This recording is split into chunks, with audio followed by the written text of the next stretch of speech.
Akan duduk. Shalom.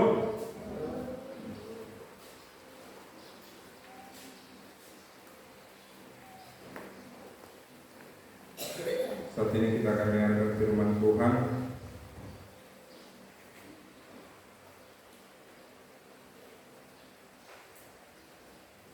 Mari kita buka Alkitab kita.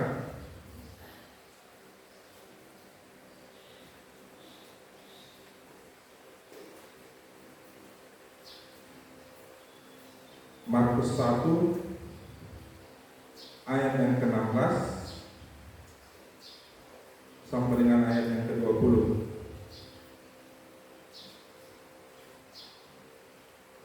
Sudah dapat? Mari kita sama-sama membacanya. Nanti saya ayat genap, saudara-saudari ayat ganjil, demikian sampai ayat yang ke-20. Demikian firman Tuhan. Markus 1 ayat 16 sampai yang ke-20.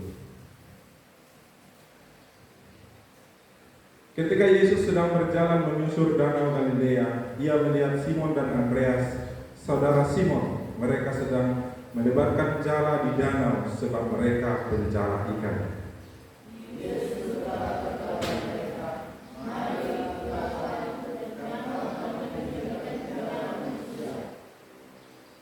Lalu mereka pun segera meninggalkan jalannya dan mengikuti dia.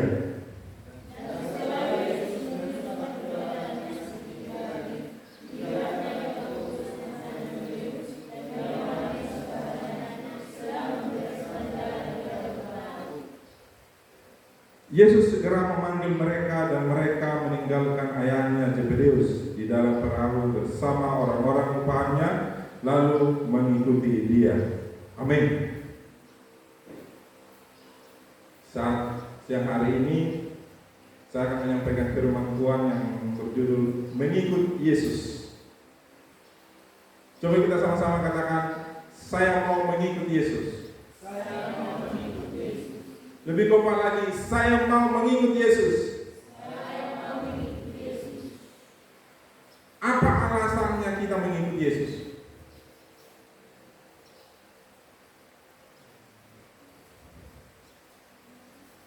Ada banyak alasan orang untuk mengikut Yesus. Ada supaya diberkati, karena Yesuslah yang memberkati dalam setiap kehidupan ini. Supaya dilindungi, supaya cepat kaya, dan ada juga supaya dapat bagian dalam kerajaan surga. Jadi walaupun sakit yang penting masuk surga. Yang saya mau tanyakan, mengikut Yesus itu apakah cuma sampai di sini aja?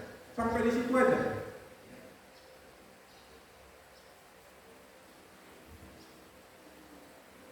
Saudara dikasihi Tuhan,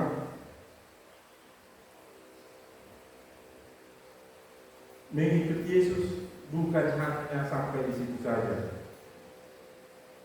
Kalau kita mengikut Yesus hanya untuk diri kita, itu untuk apa?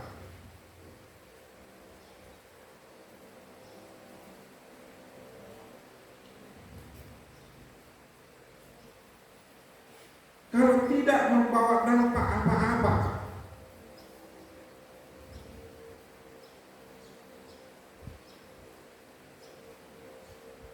dan ada pula orang yang mengikut Yesus itu seperti ini. Dia merasa kekuatannya sendiri, kehebatannya sendiri.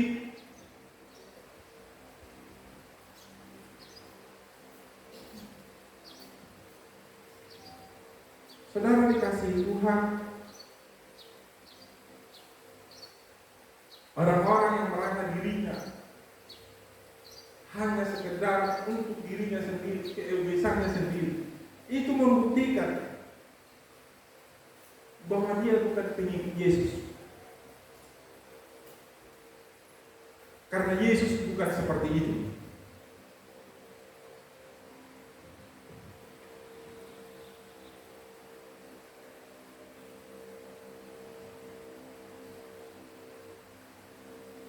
Jadi yang saya katakan adalah orang yang mengikut Yesus adalah orang yang semakin hari semakin sepadan dengan Yesus.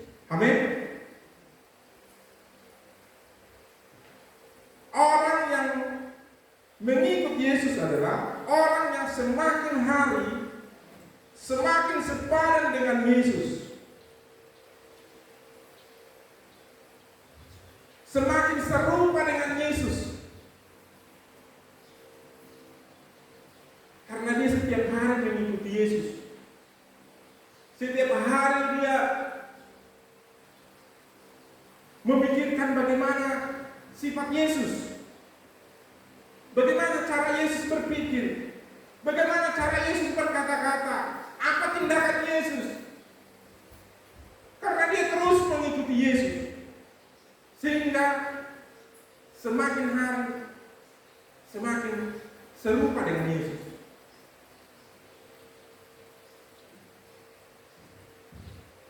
Makanya kalau ditanya seseorang, dia tidak tahu siapa guru kalian. Kenapa langsung gurunya ditanya? Karena pengaruh gurunya terhadap muridnya sangat besar.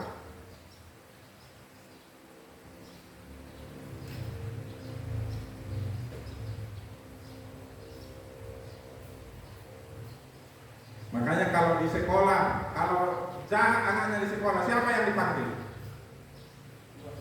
Hah? Orang tua. Karena itulah orang yang paling dekat dengan dia. Makanya dikatakan jangan memalukan orang. Anak muda boleh menjawab, jangan memalukan orang. Amin. Jangan memalukan orang tua.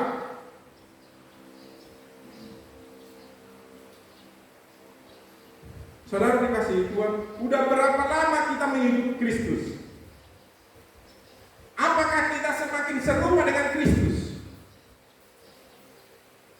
Atau kita semakin seperti dunia ini? Ini sebuah pertanyaan dalam hidup kita. Udah seberapa lama kita mengikut Yesus? Apakah kita semakin serupa dengan Yesus itu? Semenjak kita di kandungan ibu kita, mungkin kita sudah jadi pengikut Yesus. Tetapi apakah kita sudah serupa dengan Yesus sekarang? Atau semakin serupa dengan dunia ini? Jadi itu ditentukan siapa yang kita ikuti.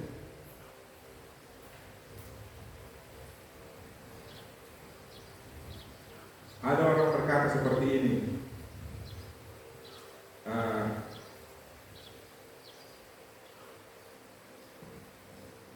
Semalam saya menjenguk, melihat melayat orang meninggal. Dikatakan ada teman pendeta berkata, kalau kawan ini sejak di kandungan sudah STH katanya. Iya ya. Kalau kawan ini sejak kandungan sudah STH, si Tuhan kata. Jadi itu sudah STH. Jadi saudara dikasih Tuhan. Apa maksudnya? Kita memang sejak kandungan, mulai dari kakek kita, ibu kita sudah Kristen. Tetapi pertanyaannya, apakah kita sudah benar-benar serupa dengan Yesus itu? Sepadan dengan Yesus? Atau semakin besar kita, semakin kita lawan orang tua kita, semakin kita lawan guru kita semakin serupa dengan dunia ini. Ini pertobatan yang harus penting kita renungkan dalam hidup kita.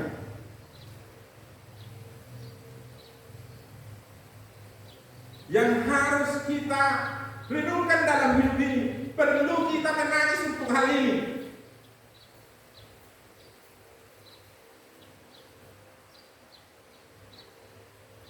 Karena bukan cuma bodoh lagi namanya, lebih daripada kebodohan. Bisa dibilang, mohon maaf, saya terlalu kasar dalam ngomong ini, bisa dibilang orang seperti ini orang berbalik.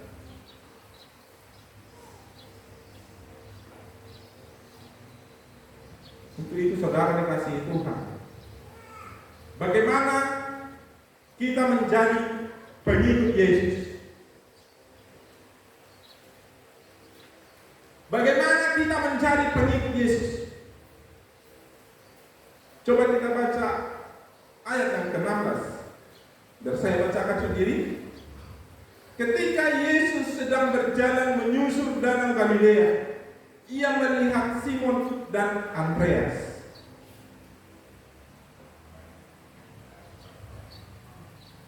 Yang pertama, ketika Yesus datang, apa respon kita? Itu sangat penting untuk menjadi pengikut Yesus. Ketika Yesus datang, apa tanggapan kita? Apakah kita langsung respon atau gimana? Kalau kita perhatikan ayat ini, ketika Yesus sedang berjalan menyusur danau Galilea, ia melihat Simon dan Andreas. Saudara Simon, mereka sedang menebarkan jala di danau sebab mereka pencala ikan. Yesus berkata kepada mereka, "Mari ikutlah aku, dan kamu akan menjadikan pencala manusia." Lalu mereka pun segera meninggalkan calanya dan mengikuti dia. Mereka langsung respon, mereka langsung datang. Ketika Yesus datang, bagaimana respon kita? Apa tanggapan kita?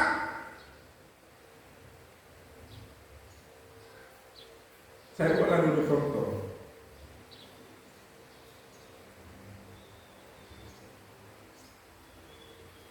Isi Roma situa isu rumah inantasiado majo mabet tamiang. Sama dia harus kota. Doang majo. Saudara kasih Tuhan, ketika mau berkorban untuk gereja, nanti dah suku memang orang, gak bilang suku minuman orang, gak bilang hampir bertabungan, gak ada lagi beli ini dan beli itu. Soal dia ada respon tak dalam orang.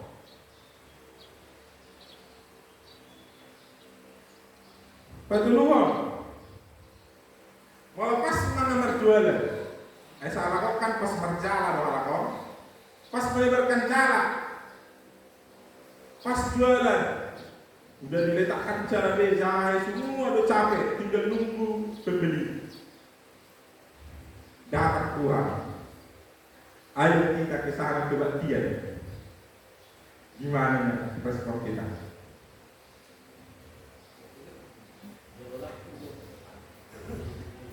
Saudara dikasih Tuhan, kalau kita perhatikan ini, mereka pas berjalan cari ikan, datang Yesus, ayo ikutlah saya.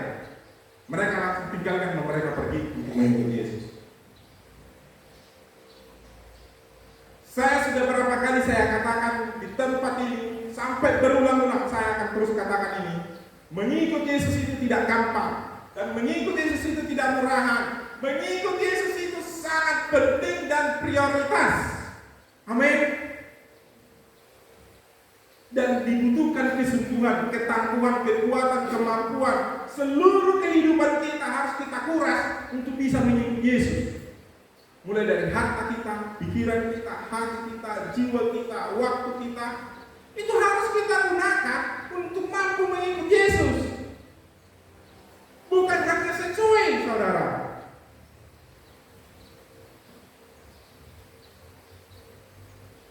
Pas panen,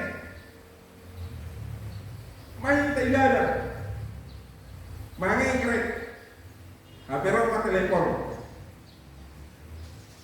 Halo, shalom.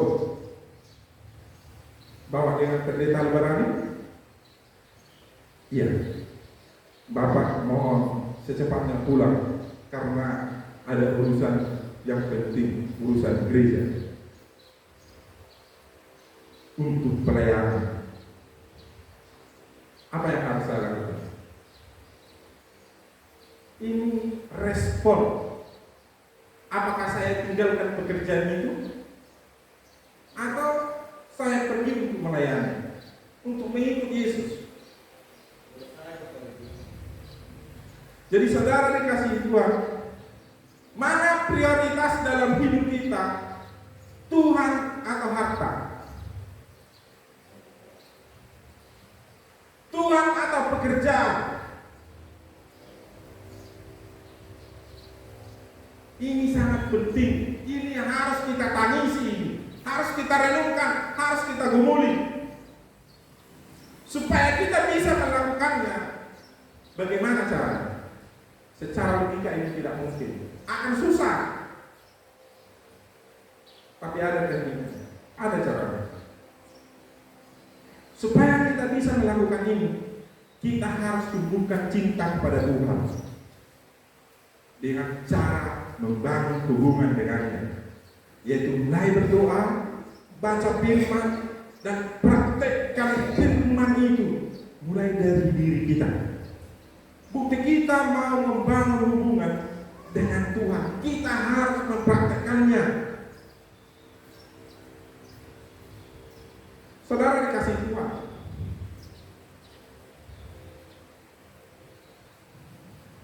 saya sudah sering katakan ini.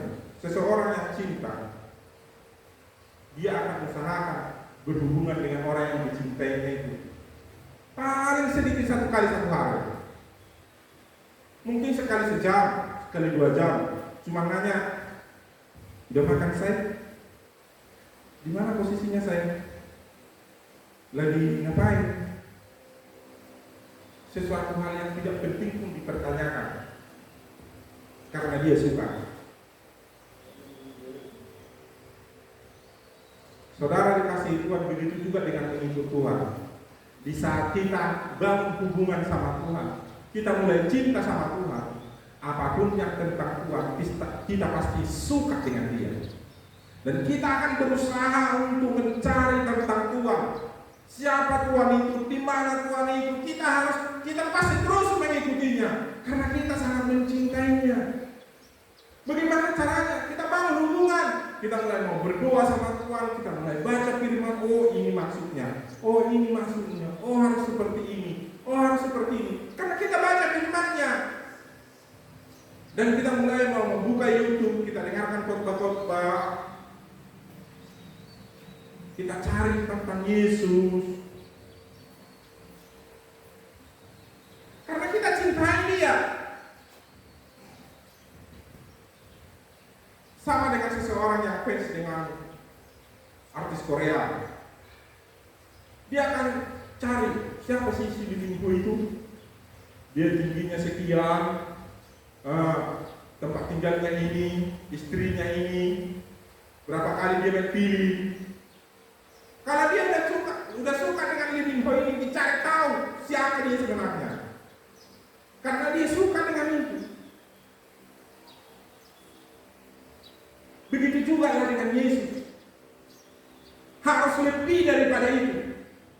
Bahkan harus kita buat. Bukan kita buat, memang harus. Yesus itu ada di dalam diri kita ini. Sehingga mulai dari berbicara kita, mulai dari tindakan kita, mulai dari kelakuan kita, semua sudah mulai mirip dengan Yesus. Amin. Mungkin khotbah ini mudah dimengerti, tetapi agak sulit untuk dilakukan. Tetapi sesulit apapun itu, mari kita berjuang untuk melakukannya. Yang kedua, bagaimana menjadi pengikut Yesus? Yang pertama tadi, kita harus respon. Yang kedua, dibutuhkan kesabaran. Kalau kita perhatikan seorang nelayan harus sabar, walaupun tidak dapat satu malam ini, besoknya dia tetap pergi. Saudara dikasih Tuhan, kita buat contohnya Petrus. Kita baca dulu Lukas 5 ayat 5. Salah seorang membaca.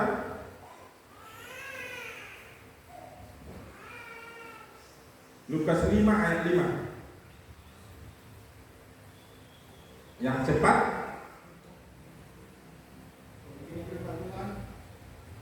Simon menjawab, Guru, telah sepanjang malam kami bekerja keras dan kami tidak menangkap apa-apa. Tetapi karena Engkau menyuruhnya, aku akan menyerahkan jala juga. Saudara dikasih Tuhan, seorang nelayan, kalau dia tidak sabar, dia tidak akan dapat apa-apa. Sedangkan sabar saja belum tentu dapat, apalagi tidak sabar. Kalau kita perhatikan pemancing, bisa tahan seperti itu, cuman melihat atom pancing itu. Angko bahasa mata anak ubah-ubah, kalau kabarnya terus mau tol matau. Tahan, orang sampai satu macam. Ada yang mau pergi kamita dengarkan khotbah. Jangankan setengah jam, mungkin 15 menit udah mulai geser kaki, geser kanan. Kalau memang cuma seperti itu, sabar. Kalau nggak sabar, cuma diletakkan, tidak dapat gigi, nggak dapat itu. Dibutuhkan kesabaran. Si Petrus semalaman jalan, nang dapur, lalu sampai jalan, nang dapur, semalaman. Tetapi seandainya pun besoknya orang itu masih pergi juga, seandainya Yesus tidak datang, bukan berarti mereka jadi berhenti nelayan. Itu kesabaran, dibutuhkan kesabaran untuk seorang nelayan. Saudara dikasih Tuhan, kalau nelayan siap berjalan, bagusi jalan, siap dibagusi berjalan lagi. Enggak ada waktu untuk berhenti. Karena di ayat yang sebelumnya, karena Yesus ini sangat luar biasa, Yesus ini. Cuma kitanya terkadang ngantuk, enggak respon, enggak peduli apa kata Yesus. Kalau Yesus terus datang untuk menjumpai kita, kalau kita perhatikan seperti ini, cerita ini, Yesus berjalan lagi. Dan setelah Yesus meneruskan perjalanannya, ada 19 ya, sedikit lagi dilihatnya Yakobus anak Zebedeus dan Yohanes saudaranya sedang membereskan jala di dalam perahu. Mereka itu sudah siap berjalan. Mereka sedang membereskan jala. Seperti itulah nelayan. Tetapi Yesus berkata, mari ikutlah aku dan kamu akan kujadikan penjala manusia. Untuk menjadi seorang penjala manusia juga harus dibutuhkan kesabaran. Makanya dikatakan penjala manusia. Dicapa di sini nggak dapat, sabar nggak dapat, pilih lagi, capa lagi sana. Diinjili di sini nggak dapat, dah pilih lagi di sana. Maksudnya apa? Dibutuhkan kesabaran. Jadi seorang pengikut Yesus harus sabar supaya bisa menjadi penjala manusia. Istri rebek harus sabar. Amin bapak-bapak. Istri pelit harus sabar. Amin. Suami pemarah harus sabar. Suami tukang emosi harus sabar. Amin. Saudara dikasihi Tuhan, kalau kamu pun belum dapat jodoh harus sabar. Belum dapat pekerjaan juga harus sabar. Tetapi di dalam kesabaran ini kita harus tetap kerjakan yang terbaik. Karena yang terbaik pasti menang. Amin. Amin. Kita harus kerjakan yang terbaik. Karena yang terbaik pasti menang.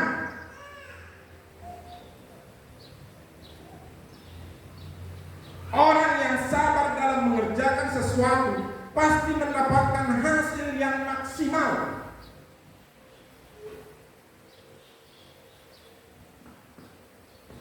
Untuk itu, kalau kita mau mengikuti Yesus,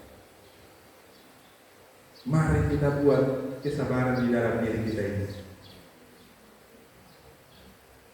Karena banyak hal yang harus kita rubah dari diri kita untuk bisa serupa sepadan seperti Yesus. Jadi kita harus sabar untuk mengerjakan itu. Amin. Sabar dalam mengerjakan hal-hal yang tidak baik dalam dirimu. Kerjakan terus. Saya tidak tahu yang mana kelemahanmu, tetapi kamu tahu apa kelemahanmu. Saudara dikasihi Tuhan, yang paling tahu kelemahan itu siapa? Siapa yang paling tahu? Diri kita sendiri. Tetapi yang paling susah untuk kita kendalikan siapa?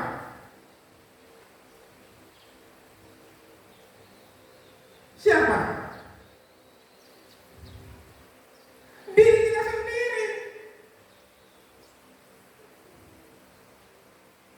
Karena itu dibutuhkan kesabaran yang sangat tangguh untuk mengerjakan hal ini, supaya kita menjadi benar-benar sepadan dengan Yesus, seperti Yesus.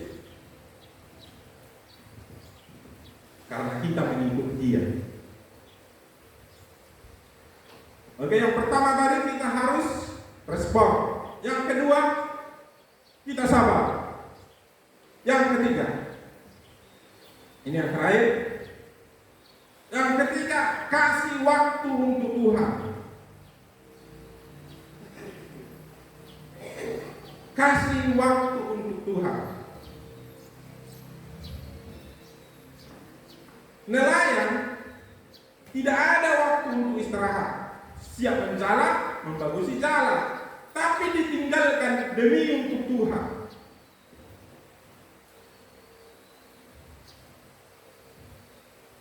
Saya rasa kita hanya perlu kasih waktu, bukan karena waktu tidak ada, bukan karena waktu tidak ada. Bahkan terkadang kita bingung untuk apa kita buat waktu itu. Terkadang kita bingung untuk apa kita buat waktu itu.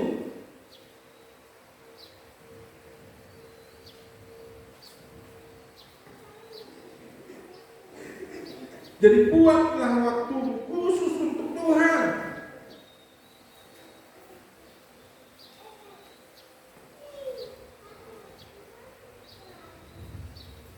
Saudara dikasihi Tuhan,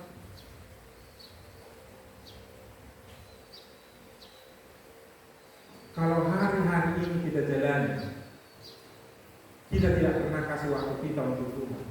Bahkan di gereja ini pun kita tidak kasih waktu kita untuk Tuhan. Mau jadi apa kita?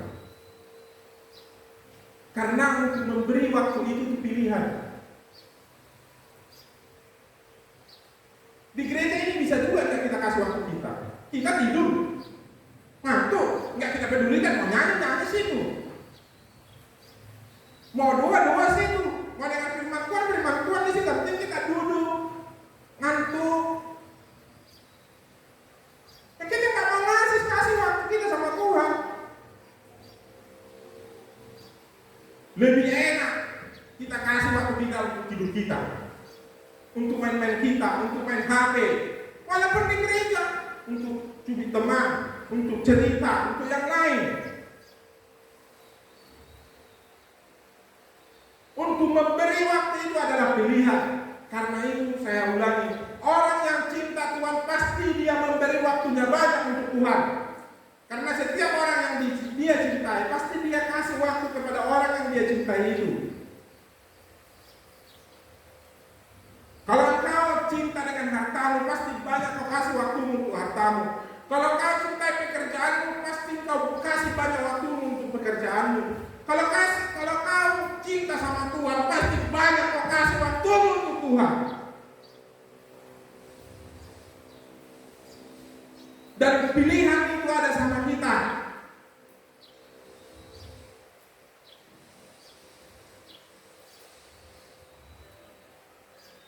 Untuk itu, mari kita mulai belajar tentang ini.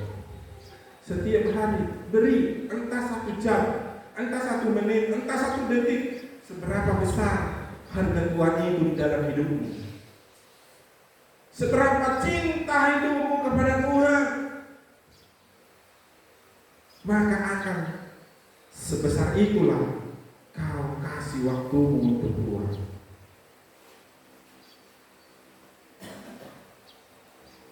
Mungkin saya akan buat dulu ilustrasi sedikit. Ada seorang dokter, dia sibuk terus. Kalau ditanya, ayo ibadah, aku ada sibuk, ada pekerjaan. Mungkin aku nanti ikut sebentar lah. Ayo ada PA, aku sibuk.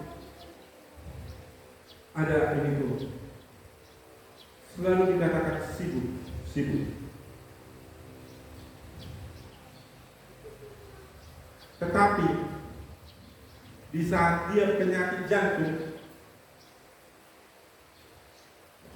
setiap hari dia bisa kontrol ke dokter. Tidak pernah sibuk.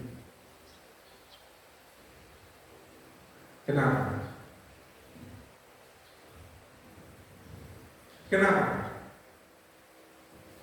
Karena lebih penting nyawanya menurut dia daripada semuanya. Begitu juga ada dalam kehidupan ini.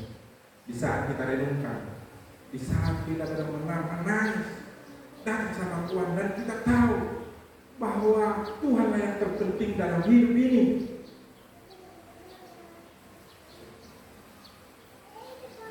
Kita pasti kasih waktu kita untuk ini. Saudara dikasih Tuhan, sampai di sinilah firman Tuhan. Yang lewat firman Tuhan ini kita dikuatkan dan kita ditentukan. Tuhan Yesus memberkati. Mari kita berdoa.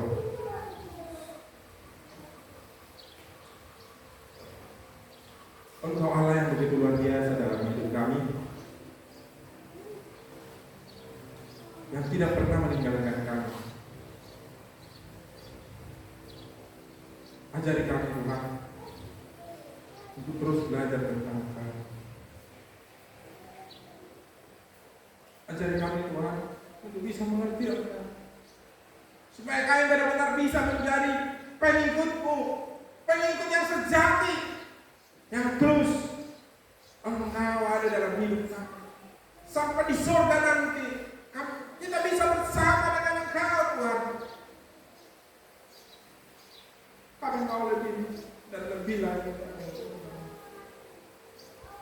Terpuji-termulialah nama-Mu, syukur bagi-Mu.